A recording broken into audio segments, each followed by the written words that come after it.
Aujourd'hui, nous allons voir comment tester une égalité.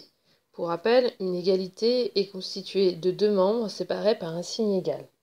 Dans notre exemple, nous avons donc un premier membre qui est ici à gauche du signe égal et un deuxième membre qui est à droite du signe égal. On dit que l'égalité est vraie quand les deux membres sont égaux et on dit que l'égalité est fausse quand les deux membres sont différents. Pour tester une égalité, on va faire un petit tableau avec d'un côté le premier membre, de l'autre côté le deuxième membre.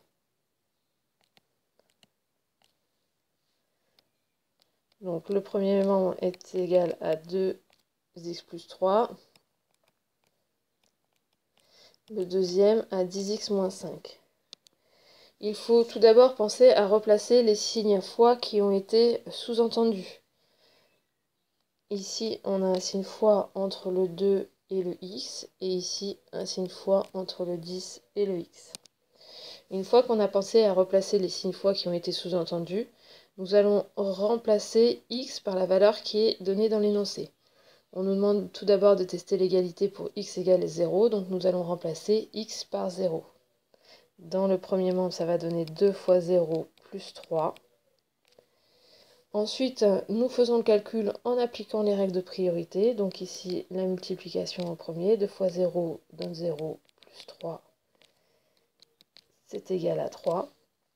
Et dans le deuxième membre, quand nous remplaçons, nous obtenons 10 fois 0 moins 5. Toujours pareil, nous appliquons les règles de priorité. 10 fois 0 est égal à 0, moins 5. Donc on trouve comme résultat final moins 5. Ici, les deux membres ont une valeur différente. Dans ce cas-là, on dit que l'égalité est fausse. Nous allons refaire un deuxième tableau pour tester l'égalité pour x égale 1. Donc avec toujours le premier membre, le deuxième membre. Donc le premier membre est toujours égal à 2x plus 3. Le deuxième membre à 10x moins 5. On replace toujours les signes fois qui ont été sous-entendus. Et cette fois-ci, on va remplacer x par 1. Le premier membre va donner 2 fois 1 plus 3. On respecte toujours les priorités de calcul. 2 fois 1 qui donne 2 plus 3. Ce qui nous donne un premier membre égal à 5. Et pour le deuxième membre, 10 fois 1 moins 5.